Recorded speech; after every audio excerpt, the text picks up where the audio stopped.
안녕하십니까.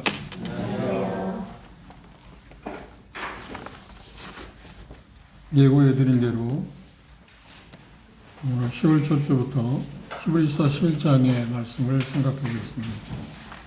히브리서 11장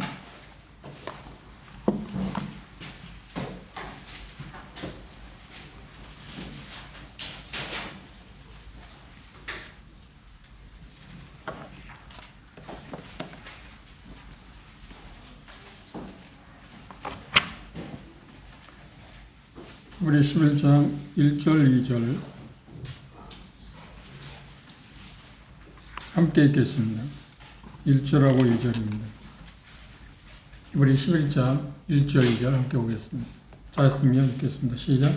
믿음은 바라는 것들의 실상이요 보지 못하는 것들의 증거니 선진들이 이로써 증거를 얻었느니라. 이 말씀은 간단한 것 같은데 이 말씀을 설명하기는 생각보다 어렵습니다. 왜냐하면 언뜻 보기에 이해가 되는데 그렇다고 해서 내 마음에 그걸 잡고 산다는 것은 그렇게 쉽지가 않습니다. 그래서 제 마음 가운데 이걸 준비하면서 이 믿음의 히브리서 11장에 말씀하고 있는 믿음은 바란 것들의 실상이요 보지 못한 것들의 증거라고는 그 말씀의 의미가 무엇인가 도대체 그걸 어떻게 쉽게 이해할 수 있게 할 수 있을까 하는 것에 대해서 많이 기도하고 생각하는 그런 말씀입니다. 그 부분을 생각하기 전에 먼저 히브리 11장의 개요를 생각해 보는 게 필요하다고 생각합니다. 우리가 시작하지 않았지만 히브리서 1장, 2장은 사람이신 예수 그리스도, 하나님이신 그분이 사람이 되어서 중보자로서 세상에 오셔서 그분이 어떤 분인가에 대해서 언급을 하고 있습니다. 그분의 어떤 인격, 그분의 사람 등됨에 대해서 그분이 참 탁월하다, 우월하시다, 심지어 천사보다도 우월하다. 그건 당연하겠죠. 하나님이시니까. 그 부분에 대해서 중보자로서 예수 그리스도의 인격에 대해서 히브리 저자는 그분이 얼마나 탁월한가 우월하신가에 대해서 설명했습니다.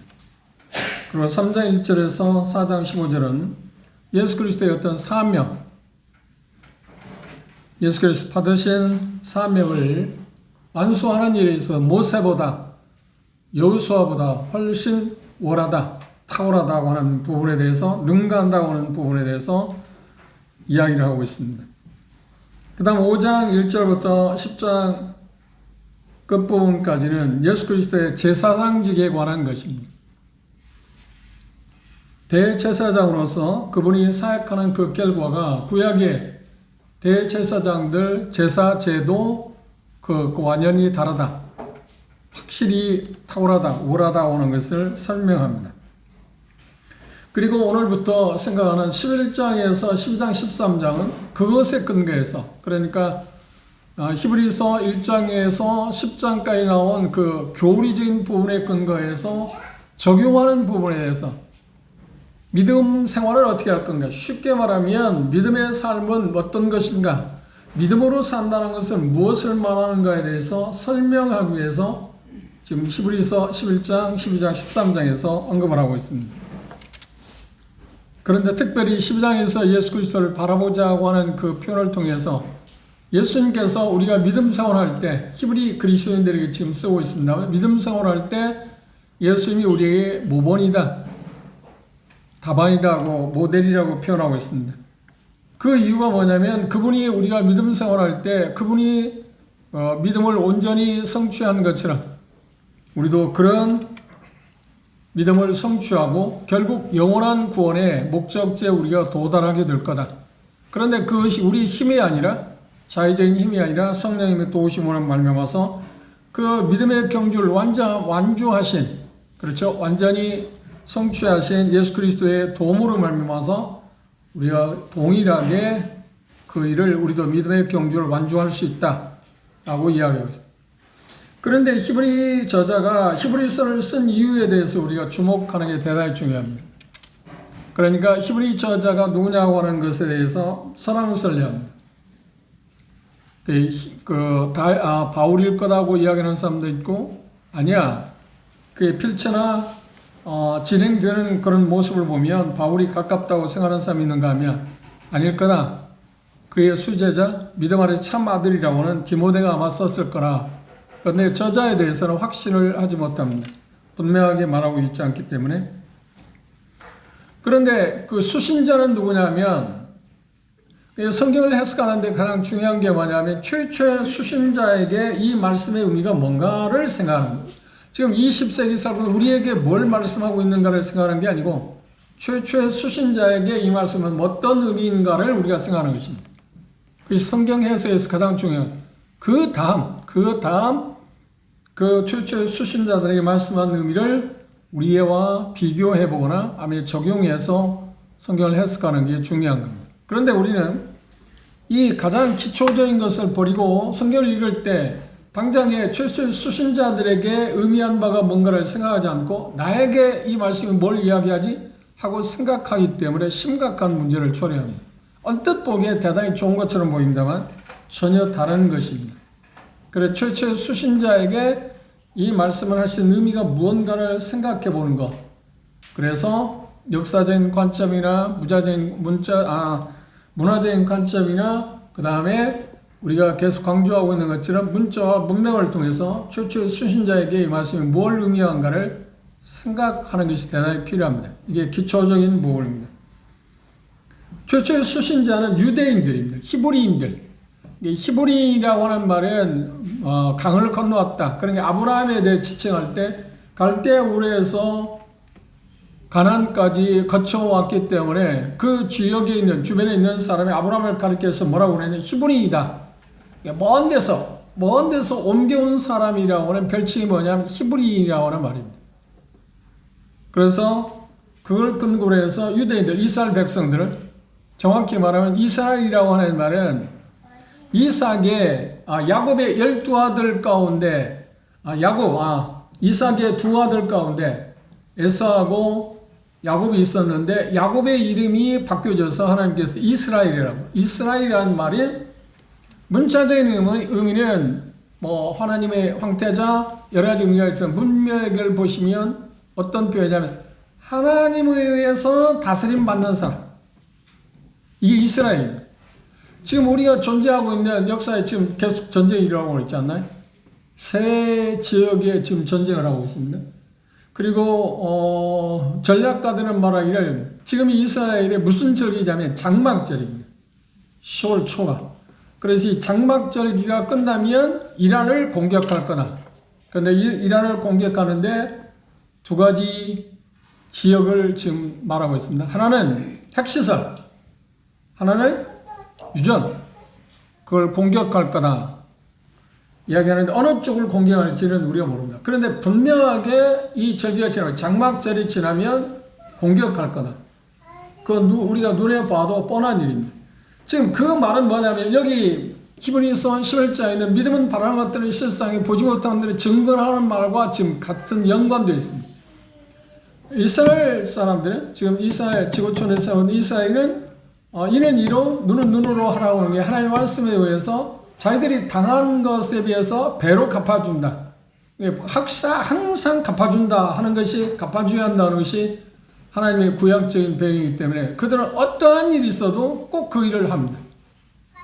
그러니까 이스라엘의 미래의 어떤 그 이란을 공격하는 그 부분에 대해서 어느 정도 할 건가는 잘 모르겠죠. 그런데 이제까지 최근에 와서 일어난 전쟁을 보면 하나를 받으면 2개, 3개로 되갚아주지 않나요? 이유가 뭘까요? 다시는 덤비지 못하기 위해서. 너희들 10개를 내게 공격한다? 폭탄을 10개 쏜다? 그러면 우리는 20개, 30개를 쏠 수 있다. 이제 그러니까 무섭잖아요. 그냥 당하고도 많은 게 아니고 꼭 갚아주니까. 그런데 그것이 하나님의 말씀에 의해서 그들은 해야 한다는 생각하기 때문에 지금 이란을 공격할 거라고 하는 것이 우리가 보지 못하고 있잖아요. 지금 안 일어나고 있잖아요. 그런데 반드시 올 거라고 하는 겁니다. 반드시 올 거다. 어떤 형태로든지 반드시 한다. 그것이 이스라엘이 지금까지 해오는 형태입니다. 바라는 것들을 실상 보지 못하는 것의 증거라고 하는 표현이 거기에서 올 수 있습니다. 반드시 그 일어날 거라고 하는 것입니다. 그렇죠? 그런데 좀 다른 이야기입니다만 유대인들은 히브리인들은 그 당시 예수 그리스도를 믿게 이제 초기입니다. 예수 그리스도의 십자가의 죽음 복음을 믿고 나서 그러니까 당시는 기독교라고 않고 나사렛 예수당이라고 그랬습니다. 나사렛 예수. 그러니까 예수님이 제2의 고향이라고 생각하는 나사렛에서 자라셨는데 그분이 나사렛에서 자라시고 활동할 때 유대인들이 생각할 때 유대교 그러니까 당시는 유대교만 있었습니다. 유일신 하나님을 섬기는 유대교인들은 어떻게 생각하냐면 저 예수는 이단이다. 그러니까 가짜다. 왜 그랬을까요? 그 성경을 보지 못했기 때문입니다. 하나님의 말씀을 잘 보지 못했기 때문에 그들이 쉽게 말하면 성경 뭐라고 이야기하냐면 마태복음 13장에서 그들의 눈이 가리워졌기 때문에 볼 수 있었는데도 보지 못하고 들을 수 있는 귀가 있는데도 듣지 못했던 것은 하나님께서 그들의 눈이나 그들의 귀를 보지 못하게 하고 듣지 못하게 했기 때문에 그들을 깨닫지 못했다. 그래서 그분이 메시아로 분명히 세상에 오셨는데도 메시아로 받아들이지 않았다고 이야기하고 있습니다. 지난 수요일부터 우리가 계시록을 공부합니다. 계시록의 1장 중반부에 보면 그분이 다시 오실 때 유대인들은 어떠냐면 그분이 진정 메시아인 것을 그때서 알게 될 거다. 이제 후손 몇 대 손을 거친 후대들이 예수님께서 이 세상에 재림하실 때 드디어 그분이 진정 메시아라고 그들은 알게 될 거다. 그리고 그것 때문에 회개하고 마치 메시아를 반대한 자기 조상들, 자기들의 죄 때문에 정말 애통할 거다고 이야기를 하고 있습니다. 그건 미래에 있을 일입니다. 히브리인들이 유대교에 대해 유대교인들 쉽게 말하면 유대교인들이 히브리 사람들입니다. 예수 그리스도를 믿는 나사렛 땅을 믿는 지금으로 말하는 기독교인들, 그리스도인들이라고 말할 수 있습니다. 그들에 대해 핍박을 했습니다. 핍박을 했는데 히브리 그리스도인들이 그러니까 히브리인 그리스도인들, 유대인들 가운데 믿는 사람들이 생각할 때 핍박을 받았는데 핍박은 두 종류 있었습니다.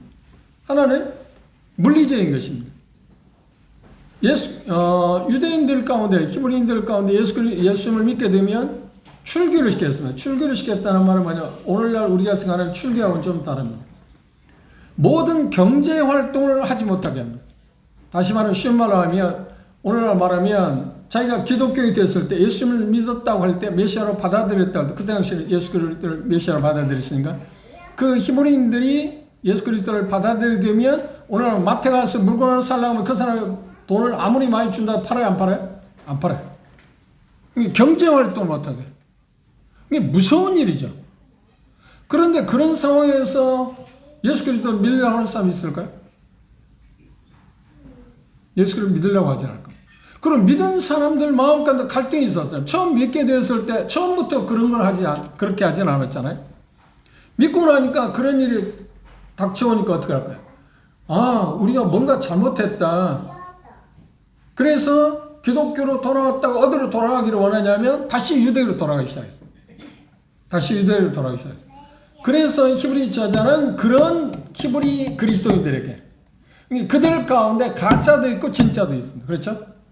예수를 믿는 것이 좋다. 그래서 그냥 넘어온 사람, 담 넘어온 사람도 있고 진정으로 믿은 사람도 있습니다. 그런데 그들을 향해서 일반적으로 그들을 향해서 그러니까 두 종류의 사람입니다. 진짜 믿은 사람하고 믿은 척하고 기독교로 귀한 사람들이 그렇죠? 개종이라고 그렇게 일종의 말해요. 유대교에서 오늘날 말하면 기독교로 개종한 사람들에 대해서 지금 이 히브리서를 썼는데 이유가 뭐냐면 어떤 시련이 온다 할지라도 그 시련을 감당하게 할 거다. 그리고 믿음이라는 것은 뭐냐면 믿음 생활은 뭐냐면 인내가 필요하다. 그래서 히브리 21장에 나오는 믿음의 선진들의 모습을 설명하고 있습니다. 이들은 그 수많은 인내 가운데 그런 상황 가운데서 각각 지금 에녹부터 시작해서 나중에 히브리 11장 후반부에 나오는 이름 없는 그 믿음을 갖고 있는 그리스도인들이 당하는 여러 가지 시련 가운데서도 그들이 가지고 있는 믿음 때문에 그들은 다 견뎌냈다. 그런 믿음의 선진들을 지금 이야기해 줍니다. 이유가 뭘까요? 여러분들도 그렇게 견뎌낼 거다. 믿음으로 말미암아서 격려하는 것입니다. 그렇죠. 내가 지금 앞으로 어떻게 될까 고민하고 있잖아요. 두렵지 않나요? 미래에 대해서 두렵지 않나요? 과거를 생각하고 현재를 생각하면 불안하고 두려움 가운데 그들에게 이 히브리서를 통해서 그들의 마음껏 격려하고 있어요. 그리고 용기를 내라. 인내해라. 여러분들 믿음 생활을 계속하다 여러분이 주어진 믿음을 갖게 된다면 그걸 행사한다 하면 이걸 겉대니 견뎌낼 수 있다. 그리고 실예를 지금 믿음의 선진들을 들어서 설명하고 있어요. 이들도 그렇게 했다. 그 이야기는 뭘 이야기하는가요? 20세기 살고 있는 우리들에게 같은 이야기입니다. 우리들이 삶을 사는데 여러 가지 어려움, 생각지 못한 여러 가지 일들이 있습니다. 과거의 것들이 우리를 발목 잡기도 하고 현재에 불안한 것도 있고 미래를 생각하는데 두려움도 있고요. 그렇죠? 그럼에도 우리의 믿음을 정확하게 그냥 실천하고 믿음의 생활을 하게 된다면 인내가 필요한데 그걸 견뎌내게 된다면 우리도 어떻게 할까요? 믿음의 선진들이 한 것처럼 그들은 영원한 목표의 지름에 도달할 거다. 영원한 우에 가게 될 거다. 이게 안심시키는 겁니다. 그리고 그들을 격려하기 위해서 이 서신을 썼습니다. 그래서 11장은 뭐냐면 살아있는 증인들을 지금 이야기해요. 이 사람들은 이런 상황이 있었는데 그들이 갖고 있는 믿음으로 말미암아서 이것들을 극복할 수 있었다. 그들에게 가져 있는 그 믿음을 행함으로 말미암아서 그들은 이런 일들을 할 수 있었다.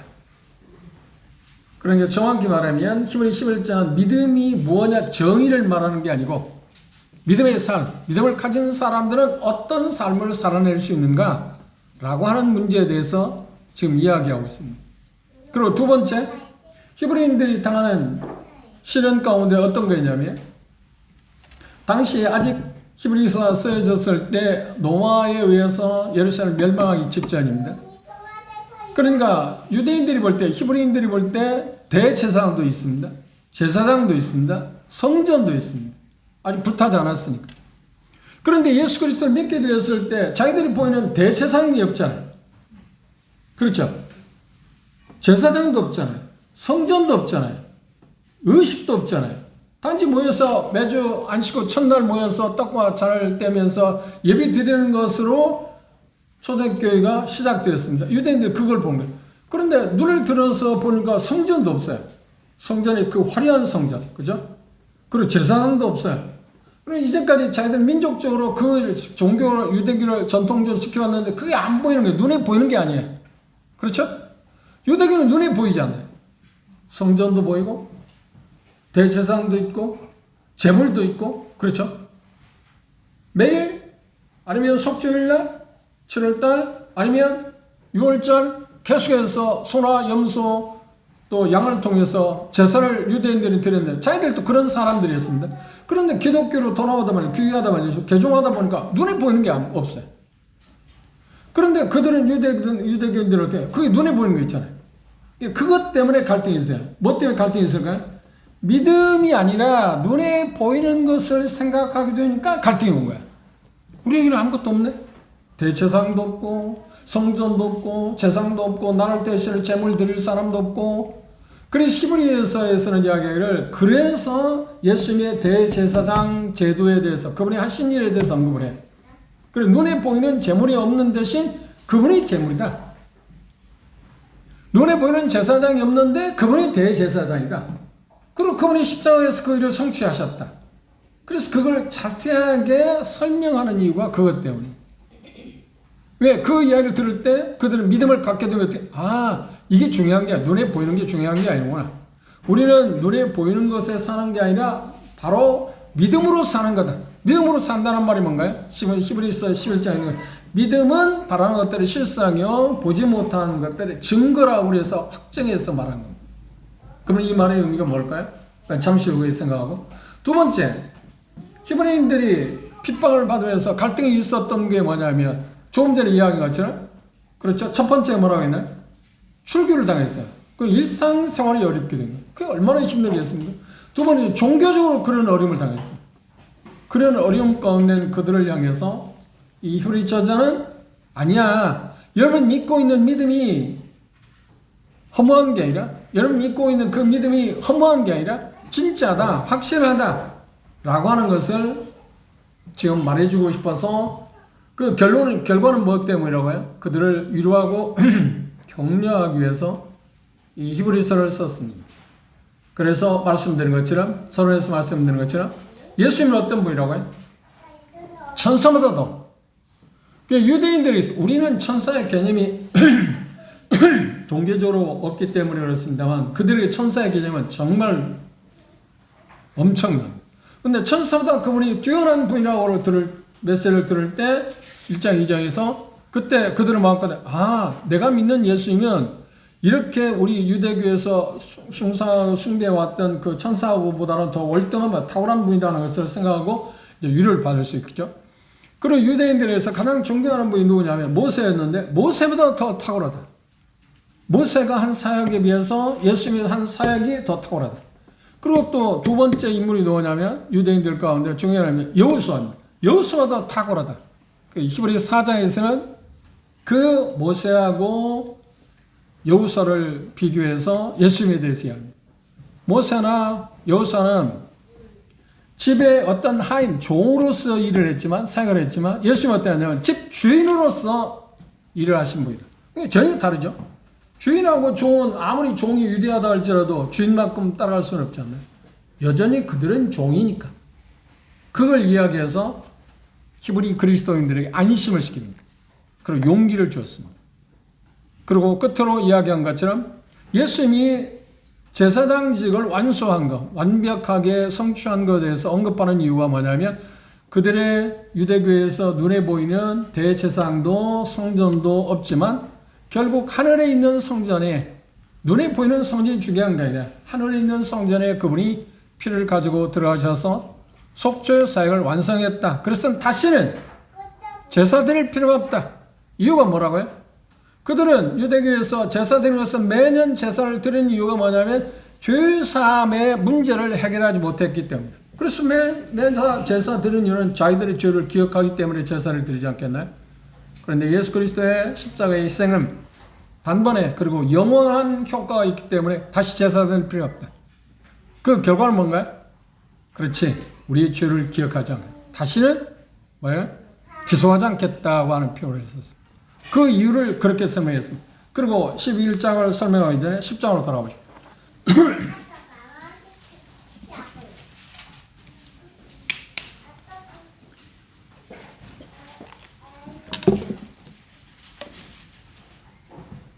32절 이해해 보십시오.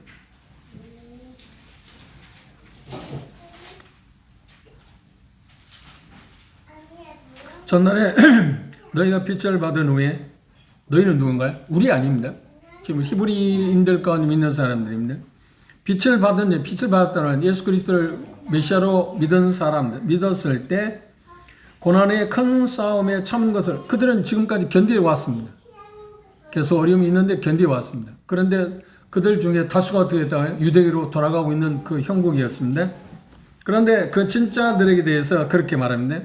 참은 것을 생각하라. 견디어 왔지 않는 자에까지 견뎠다. 33절 또 혹 비방과 반란으로서 사람에게 구경거리가 되기도 하고 혹 이런 형편에 있는 자들로 사귀는 자가 되었다. 그렇죠. 그럼 견뎌왔으니까. 그렇죠. 지금까지 그런 형편입니다. 3, 4절 너희가 갇힌 자를 동정하고 너희 사람을 빼앗기는 것도 기쁘게 당한 것은 이유가 뭐라고요? 더 낫고 연고한 사람이 있는 줄을 알면 더 낫고 연고한 사람이 있다고 하는 것을 어떻게 알았을까? 믿음으로. 그래서 믿음은 바라는 것들이 실상이라는 말을 그러십니다. 그들이 믿음이 미래에 대해서 확실하다는 것을 보증해 주었다고 합니다. 그렇죠? 지금 11장 1절을 설명하기 위해서 지금 이야기하는 겁니다. 영광한 사람이 있는 줄을 알면 영광한 사람이 있다는 것을 알기 때문에 믿음으로 그걸 알고 있기 때문에 그들은 세상에서 수많은 어려움을 잘 견뎌냈다. 그리고 지금까지 잘 싸워왔다. 믿음의 길을 걸어왔다. 그들이 이런 삶을, 구차한 삶을 살 수 있었던 것은 믿음 때문이었다. 왜? 지금 당장에 보이는 것은 자기들의 어려움이잖아요. 그런데 미래에 어떤 것이 확실하다고 눈에 보였기 때문에, 쉽게 말하면 자기들 손에 잡았기 때문에, 잡은 것처럼 생각했기 때문에 그들은 지금 견디고 있다. 그래서 믿음은 바라는 것들의 실상이라는 표현을 그렇게 썼습니다. 이거 구체적으로 문자적인 의미를 설명할 겁니다. 자, 그 부분에 대해서 이야기했습니다. 그 다음 35절. 그러므로 너희 담대함을 버리지 말라. 이것이 큰 상을 얻는다. 그러니까 담대함을 버리지 말라는 말은 너희들이 지금까지 갖고 있는 그 믿음은 지금 보이지 않는 것들이 아니라 보이는 것들에 대해, 보이지 않는 것들에 대한 뭐랄까 실체다고 해서. 그렇죠? 그게 있으니까 그걸 갖고 있으니까 견뎌온 것처럼 지금도 어떻게 해? 앞으로도 어떻게 해? 여기 표현하고 있는 것처럼 그걸 버리지 말고 계속하라. 이유가 뭐래요? 그것이 상을 보장한다. 그래서 11장 6절에서도 상에 대해서 언급을 했습니다. 그리고 나중에 보겠지만 23절 이하에 보면 모세도 이 상급에 대해, 상에 대해서 이야기해요. 상을 바라봤기 때문에 그런 미래에 대해서 확신하다는 것을 바라봤기 때문에 나아갔다 오는 말입니다. 잘 보십시오. 이 부분에 상에 대해, 상급에 대해서 생각합니다. 여러분들이, 저도 그렇고, 저는 뭐 유치원에 대해서 개념이 없는 문화에서 살았으니까, 지금 우리가 학교 생활을 했잖아요. 뭐, 초등학교, 물론 제가 다닐 때는 국민학교, 초등학교, 뭐, 대학원 어떤 학위 받는 것까지 공부를 하지 않아요? 공부를 해서 시험 보는 이유가 뭔가요? 물론 어느 학교, 이제 그러니까 중학교에서는 제가 다닐 때마다 고등학교 가기 위해서 시험을 봤습니다. 그렇죠? 물론 국민학교에서 중학교 하기 위해서도 시험을 봤습니다. 전부 개인적으로, 그렇죠? 뭐 시험 제도가 바뀌었으니까 시험을 봤는데 열심히 공부하는 이유가 뭔가요? 내가 생각한 어떤 거예요? 미래에 어떤 학교, 어떤 학과, 내가 생각하는 그것을 도달하기 위해서, 패스하기 위해서 우리는 공부하지 않아요? 그렇죠? 그런데 공부할 때 쉬운가요? 아니요. 여러분들이 다 공감할지 모릅니다. 공부하는 것처럼 힘든 일이 없습니다. 공부하는 것처럼 힘든 일은. 물론 소수는 공부하는 게 재미를 느끼는 사람이 있습니다. 그렇죠? 소수는 공부하는 걸 재미를 느끼는 사람이 있습니다. 이런 말을 하면 어떨지 몰라요. 저는 성경 공부할 때 대단히 재미있어요. 재미가 있어요. 쉬운 말로 하면. 그렇죠? 제가 초등학교 4학년 때까지 공부하지 않았습니다. 근데 5학년 들어가면서 그 아주 사랑하는 선생님 만나갖고 안마교에서 공부하기 시작했어요. 그런데 어느 정도 공부하다 보니까 공부가 재미있기 시작했어요. 공부가 재미있다고 하는 말은 뭔가요? 공부 잘한다, 잘할 수가 있잖아요. 그건 뭐냐면 미래, 그러니까 미래가 3년 후가 됐든 1년 후가 됐든 1개월 후가 됐든 좋은 성적을 바라보기 때문에 우리는 공부하잖아요. 그렇죠? 똑같아. 상을 바라본다. 미래의 어떤 것을 확신하다고 생각하기 때문에 한다는 거예요. 그게 없으면 우리는 그 미래에 내가 쉽게 이야기하면 열심히 공부해도 미래에 아무것도 내게 잡히는 게 없다. 손에 잡히는 게 없다. 내가 바라볼 수 있는 게 없다고 한다면 우리는 열심히 할까요? 하지 않죠. 의미가 없잖아요. 물론 그 상과 상관없이 나는 어떤 교양을 쌓기 위해서 어떤 나의 인격을 도약하기 위해서 우리는 어떤 것을 학문을 접한다든지 어떤 교양을 접한다든지 할 수는 있을 겁니다. 그렇죠? 그러나 그것도 일종의 뭔가요? 미래에 내가 생각한다. 그게 뭐 한 달 후가 되든 1년 후가 되든 10년 후가 되든 미래에 있을 그 어떤 상을 바라보기 때문에 그게 있다고 하는 것을 확신하기 때문에 하는 거 아닌가요? 그렇죠? 지금 같은 이야기입니다. 믿음은 바라볼 때 실상이라는 게 그거예요. 내가 바라는 것들이 확신하기 때문에 미래에 확신하기 때문에 그걸 보증하고 있다. 누가 보증해요? 세상이 보증하는 게 아닙니다. 하나님께서. 무엇으로? 말씀. 그래서 믿음은 근거는 항상 어디에 있다고요? 하나님 말씀에 근거해요. 하나님 말씀에 근거하고 있다는 말은 뭐냐면 하나님의 근거한다. 하나님이 보증한다. 하나님이 보증해 줍니다. 그 하나님을 신뢰하게 되면, 믿게 되면 우리는 어떻게 해요? 그렇지, 세상의 어떤 어려움 가운데서 우리가 이겨나갈 수 있다는 거예요. 지금 히브리 그리스도인들이 지금 그 이야기를 합니다. 상주심을 바라봅니다. 얻는다. 그래서 26절에, 36절에 보면 너희에게 인내가 필요한 것은, 그런데 상을 얻기 위해서 우리는 어떻게 한가요? 당연히 어떻게 해야 나와요? 인내가 필요해. 3일절인가 우리나라 유명한 이번 올림픽 경기에서 국민들에게 감동을 준 경기가 있었습니다. 물론 여러분들이 생각하는 게 여러 가지 있을 겁니다. 그런데 그리스도는 형제가 모든 국민들에게 감동을 준 일이 있습니다. 안바울 형제 아시죠? 그저께 4일 전에 우리 집 왔습니다. 그 자매가 CTI에서 제가 가르친 자매인데 그 좋은 관계를 유지하고 그 전에 결혼한 지 3년 됐는데 우리 집에 몇 번 오자 했는데 잘 맞지 않아서 못 오다가 지난 3일 전인가 4일 전에 왔습니다. 저도 실물은 처음 봤어요. 물론 뭐 방송을 통해서 TV를 통해서 봤고요. 그런데 개인전에 그 바울인제가 그런 이야기했습니다. 개인전에 물론 그 TV 볼 때도 해설자가 그랬습니다. 안바울 선수는 그동안 선수전에서 많이 단련하고 그래서 다른 때에 비해서 금메달에 딸 확률이 높다. 개인전에서 말입니다. 개인전에서. 그런데 뜻밖의 1개월 당했습니다. 전혀 예상치 못하게 지고 말았습니다. 개인전에서요. 그런데 단체전에서 동메달을 땄습니다. 그런데 어떻게 해서 땄냐면 선수, 그죠? 안바울 형제가 체급이 자기보다 훨씬 높은 체급하고 그 체급이 우리는 없었기 때문에 높은 체급에 불구하고 독일 선수가 맞닥뜨려서 이겼어요. 그리고 그 선수들 8명인가도 환호했을 뻔한 모든 국민들에게 즐거움을 줬습니다. 그런데 제가 말하고 싶은 건 뭐냐면 그 바울 형제가 선수촌에서 피땀 흘리고 열심히 노력하고 훈련한 이유가 뭘까요? 그렇죠. 파리올림픽에서 금메달을 딸 수 있다는 생각. 그 소망. 그렇다고 그런데 그것이 금메달이 보장되어 있나요? 아니야. 그건 금메달 보장된 게. 그건 지금 믿음에 대한 건 아닙니다. 쉽게 말하면 그 소망이 아니고 희망사항이죠. 소망과 희망의 차이를 이야기했죠. 소망은 확실한 거고 하나님께서 우리에게 약속했기 때문에 미래에 확실하게 우리에게 손을 잡을 거고 어떤 것을 누리게 될 거고 참여하게 될 것이고 희망은 말대로 희망사항입니다. 그 가능성이 없는 것입니다. 그래서 그리스도인이 미래를 바라보는 것은 소망이지 희망이 아닙니다. 희망과 소망의 차이를 우리가 이해하는 게 필요합니다. 그런데 그 형제는 열심히 그렇게 훈련했던 이유가 뭐냐? 나는 개인전에서 금메달을 딸 거라. 그걸 바라봤다는 거예요.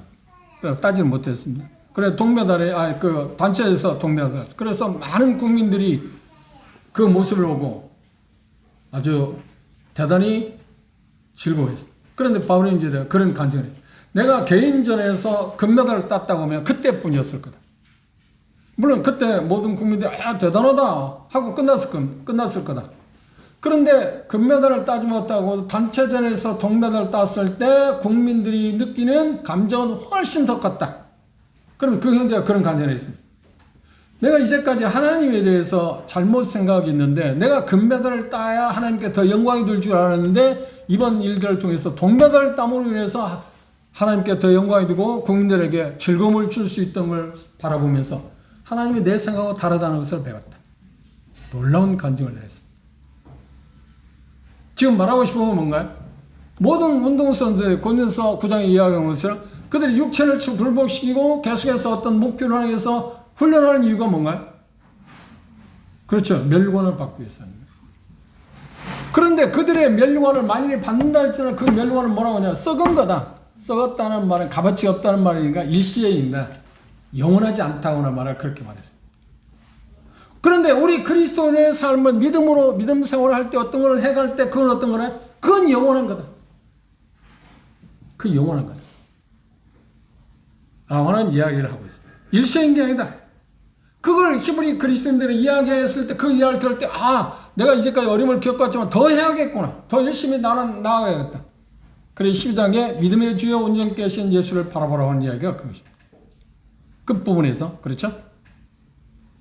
그 이야기를 들을 때 여러분 같은 거 어떻게 할까요? 지금 현재 우리가 어때요? 지금 어려움을 당하고 있습니다. 그런데 내가 믿는 믿음을 주장하고 믿음에 따라 삶을 살아가게 되면 거기에는 반드시 필수적인 게 뭐냐? 인내가 필요해요. 그렇죠? 인내가 필요한데 그 삶을 살아가면 결과는 뭐라고요? 우리는 여기 표현하는데 영구한 여기 표현하고 있는 것처럼 더 낫고 영구한 사람이 천국에 가게 되는 영원한 나라가 우리에게 있다. 그런데 그것은 지금 우리가 볼 때는 손에 잡히는 겁니까? 눈에 보이는 겁니까? 눈에 안 보입니다. 미래에 보일 거예요. 그런데 눈에 안 보이지만 반드시 우리가 그 나라에 가게 됩니다. 그 나라는 반드시 온다. 이게 믿음이라고 하는 표현이에요. 믿음은 바라는 것들 실상이요 보지 못한 것들을 증거라는 말이 그런 의미가 있습니다. 좀 더 나가고 싶죠? 너희가 인내 필요하면 너희가 하나님의 뜻을 행한 후에 약속을 받게 합니다. 믿음의 삶을 살게 되면 여러 가지 어려움을 겪게 되겠지만 결과는 뭐라고요? 약속을 받는다. 왜? 누가 약속했으니까? 하나님이 약속했으니까. 하나님이 약속할 때 뭘 근거로 이렇게 약속했습니다. 그 아들을 십자가에 내어주시는 걸 통해서 그분이 약속을 해요. 그걸 제시하면서. 내가 약속을 여러분들에게 약속하는 것, 너희들에게 약속하는 것은 미래에 대한 어떤 것을 지금 이야기하는 것은 우리가 믿음으로 지금 바라는 것은 실제적으로 우리에게 닥쳐올 것들은 우리가 손에 잡을 수 있는 것은 내 아들의 희생을 봐라. 그래도 못 믿겠네. 그걸 근거로 우리에게 보증을 세운 거예요. 그렇죠? 증거물이 그것입니다. 그걸 통해서 우리 약속했어. 그리고 약속을 받기 위함이라고 그랬습니다. 그리고 나서 뭐라고 그랬습니까? 잠시 잠깐 후면 오실 이가 오시리니 지체하지 않아. 오신다는 말이 뭔가요? 예수님이 오시면 모든 것의 약속이 정점이 무엇인가? 그분이 오십니다. 그래서 우리는 그분을 기다리는 거 아닌가요? 하나님의 최종 약속의 정점은 꼭지점은 어디냐? 그분이 오심이라니까. 그분이 오시면 다 되는 거예요. 그런데 뭐라고 했냐? 그게 멀지 않았다. 잠시 잠깐 후 오신다. 그리고 계속 보십시오. 지체하지 않을 거다. 38절 한번 읽어봅시다. 시작. 너희는 믿음으로 말미암아 살리라. 그렇지. 지금 이게 핵심입니다. 의인의 특징이 뭔가? 그리스도인의 특징이 뭔가? 히브리 그리스도인들의 정말 거듭났다 오는 사람, 여러분들의 삶의 특징은 무엇인가 하면 믿음으로 사는 거다. 왜? 의인의 삶의 특징은 믿음으로 사는 거니까. 보는 것으로 사는 게 아니라 시각적으로 우리가 만지고 느끼고 볼 수 있는 것에 의해서 사는 거라 믿음으로 사는 것이 의인의 특징입니다. 그렇죠? 그리고 히브리 11장에 지금 그렇게 이야기합니다. 히브리 11장 보시죠. 믿음은 바라는 것들을 실상이요 보지 못하는 것들을 증거다. 그러니까 지금 뭐에 대해 설명하고 있냐면 38절인데 10장 38절에 얘기했는데 의인은 믿음으로 산다고 하는 것을 지금 11장에서 증명하고 있어요. 뭐 어떤 사람을 때 믿음의 선진들이 이렇게 살았다.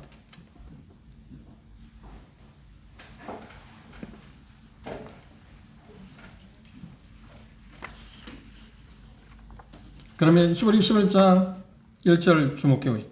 믿음은 뭐라고 했나요? 바라는 것들의 실상. 바라는 것들의 실상이라는 말은 내가 소망하고 있는 것들의 실상이라는 말입니다. 실체다. 언젠가 내가 잡을 거다. 내가 어느 집에 쉬운 말로 하면 어떤 거냐면 우리가 삶을 살아가면서 열심히 돈을 법니다. 돈을 번 이유 가운데 하나가 뭐냐, 목표가 그렇다고 생각하고 있어요. 나는 아파트 32평을 사야 하겠어. 그리고 계속 뭘 하냐? 그래, 청약적주인데 들고요. 그리고 돈을 모아서 그걸 납입한다. 그리고 이제 당첨됐다고 생각해보세요. 당첨이라고 해요. 당첨이라고 않죠. 그거 뭐라고요? 아파트, 분양, 청약, 당첨이래요? 당첨이래. 난 복권만 당첨을 해요. 당첨됐습니다. 그러면 당첨됐을 때 지금 내가 3년 후에 들어갈 그 아파트가 내 눈에 보입니까? 안 보입니까? 눈에는 안 보여요. 지금 직후는 있겠죠. 그렇죠? 그런데 3년 후라고 약속했을 때 그 회사가 정말 믿을만한 회사, 중간에 보도내는 회사도 있잖아요. 그럼 믿을만한 회사라면, 자립도가 높은 회사라고 한다면 3년 후에 내가 그 아파트에 반드시 들어갑니까? 안 들어갑니까? 그 아파트가 내 것이 됩니까? 안 됩니까? 내 것이 되죠. 반드시 내 것이 됩니다. 그걸 바라고 지금 열심히 지금 당첨되지 않았지만 내가 청약저축에 들고 계속 불입하고자 하는 이유가 거기에 있습니다. 그렇죠? 그러니까 내 손에 지금 들어오진 않았습니다.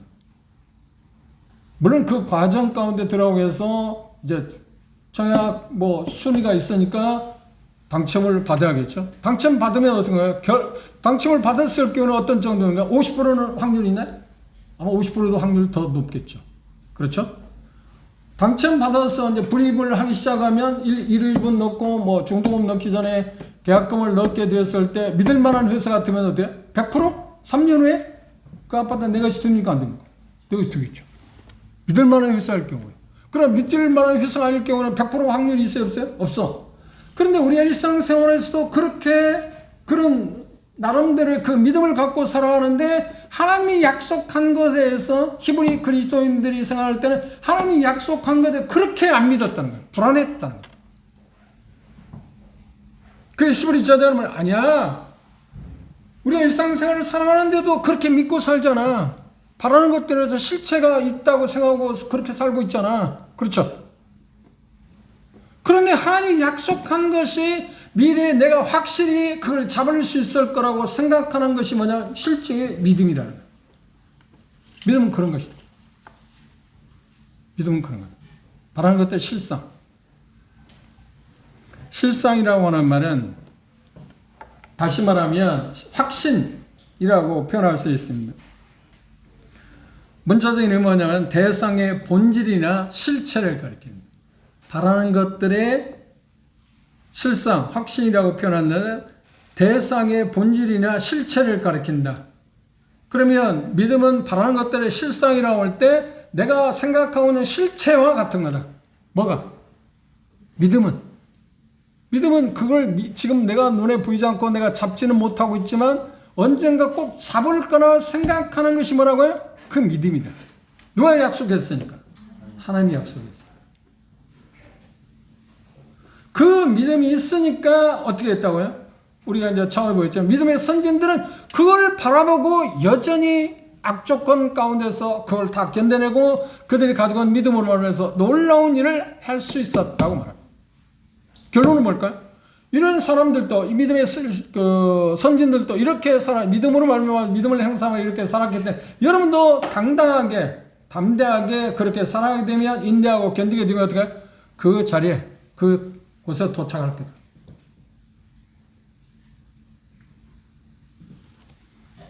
그래서 실상이라면 어떤 아래에 서 있는 기초나 지지대, 문자적이면 그렇습니다.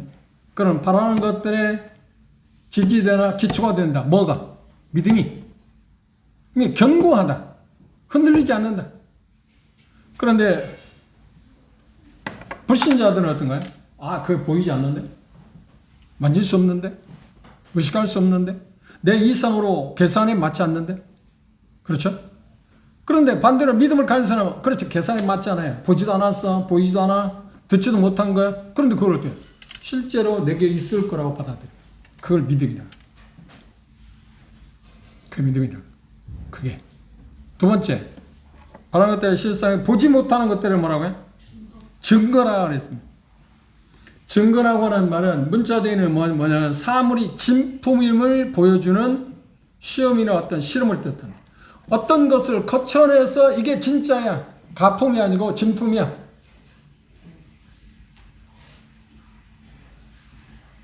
그 뜻이 뭐냐고 하면 증거라고 했어요. 믿음은 바라는 것들의 실상에 보지 못하는 것들의 확실한 증거물이다. 보증수표와 같다. 뭐가? 믿음이. 그래서 여기 실상과 증거 두 가지는 다시 말하면 바라는 것, 보지 못하는 것들, 그런 영적인 어떤 세계에 대해서 진실성, 하나님이 약속하신 미래의 신빙성을 그게 확실하다, 유효하다, 확신하다, 보증해 준다고 하는 의미를 믿음이 어떤 거냐고 하는 표현할 때 이렇게 표현했습니다. 그럼 정리해 봅시다. 믿음은 바라는 것들의 실상이다. 우리는 보지 못한 분을 사랑하지 않나요? 한번 생각해 보십시오. 우리에게 돌아와서 천국이 있나요? 불신자는 천국이 없어요. 지옥이 있나요? 없습니다. 왜요? 보지 못하고 들어보지도 못한 일입니다. 알라고 생각지도 않습니다. 그런데 우리는 천국이 있다고 믿고 그 믿음, 그러니까 천국이 있다고 믿는 것은 뭔가 바라는 것들의 실상, 확신하다. 존재한다. 천국이 지옥도 존재한다고 확신하기 때문에 뭐가? 믿음이.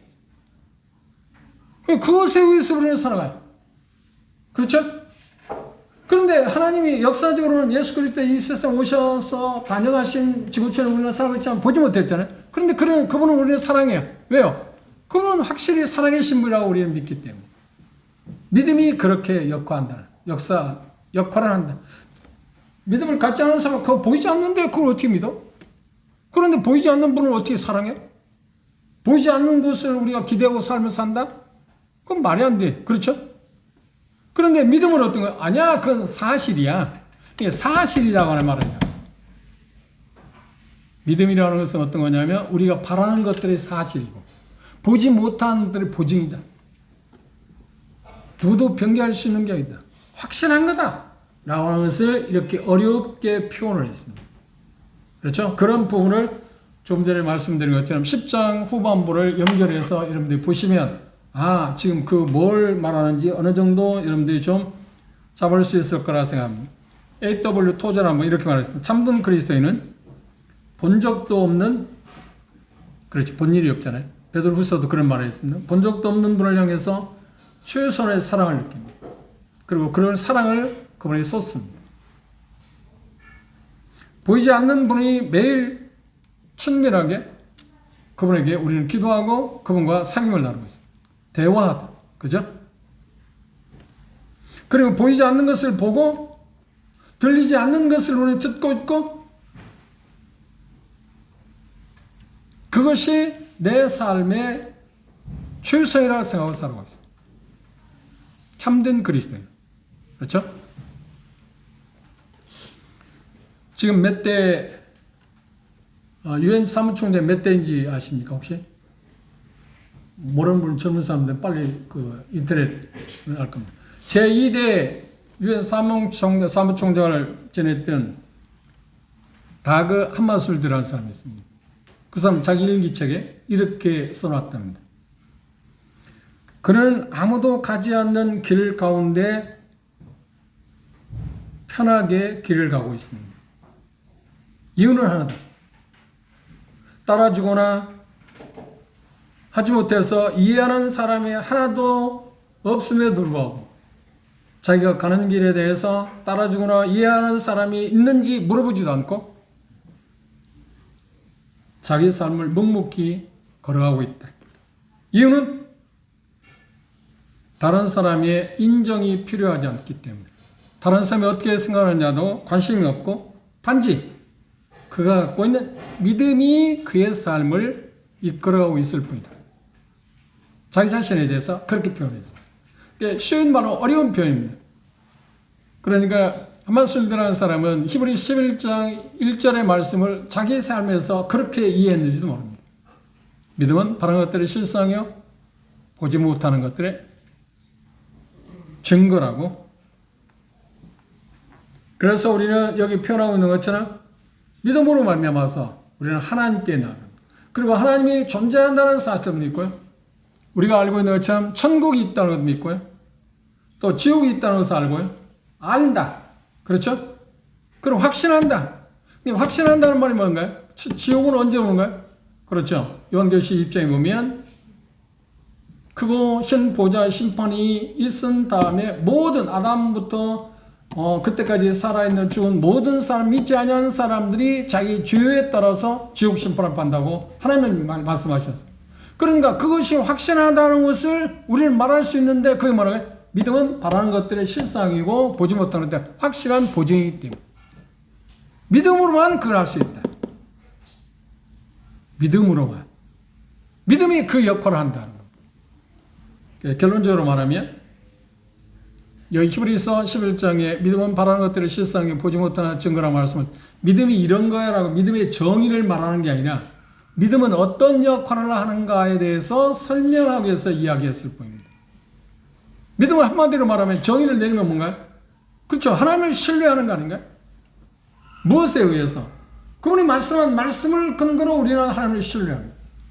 신뢰한다는 말은 무슨 말인가요? 그분이 말씀하신 것이 그대로 이루어질 거라고 우리는 어떨까요? 그럼 확신하는 거 아닙니까? 확신한다는 말은 무슨 말입니까? 지금 현재 내 손에 잡히진 않았지만 때가 되면 분명히 내 손에 잡힐 거다. 그리고 천국에 대해서 말하면 우리는 반드시 아버지 집에 가게 될 거예요. 그게 사실이 아니면 다시 말하면 그게 허황된 거고 허무한 것이라고 하면 제가 여러 사람을 지켜봤습니다. 임종할 때 그게 끝이라고 하면 임종할 때 지옥이 없다고 한다면 믿지 않는 사람들 임종할 때 대사 두려움을 느껴요. 이유가 뭐예요? 왜 두려워하는 거예요? 물론 두려운 이유가 여러 가지 있겠죠. 이 세상 끝이다, 더 좋은 걸 못 본다 하는 것도 있겠죠. 두려움이 있다는 말은 뭐냐면 앞으로 삶이 어떻게 될지, 앞에 내 미래가 어떻게 될지 모르기 때문에 두려운 거 아닌가요? 그러나 그리스도의 인격은 어떤가요? 찬송. 두려움이 없습니다. 나는 단지 죽음이라는 관문을 통해서 주와 함께 할 것이기 때문에. 그 확신이 있기 때문에, 그 믿음이 있기 때문에, 바라는 것들 실상하게 보지 못하는 지금 그게 확신하기 때문에, 아버지 집이 확실하다는 걸 믿기 때문에, 그러니까 그게 허황된 게 아니라 실체이기 때문에. 정확히 말하면 믿음은 보지 못하는 실상이 보지 못하는 것들, 증거라고 할 때 증거는 실체다. 보지 못하지만, 잡을 수 없지만, 만질 수는 없지만 실체와 같은 거다. 그렇게 받아들이는 게 뭐라고요? 그게 믿음이다. 앞으로 이제 히브리서 11장에 있는 그 믿음으로 믿음의 선진들은 어떻게 자기들의 삶을 살았는가.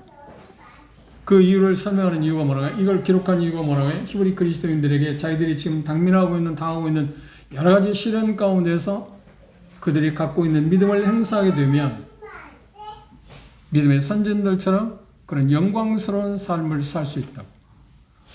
그리고 영광스러운 삶인데 후반부 11장 후반부에 가면 전혀 우리 인간 생활 때 전혀 영광스러운 삶처럼 보이지 않는 참혹한 삶을 보니 인간을 보면, 그런데 그들이 그런 삶을 살아낼 수 있었던 건 뭐냐면 확실한 보증을 믿었기 때문에, 다시 말해 믿음이 있었기 때문에 가능했다.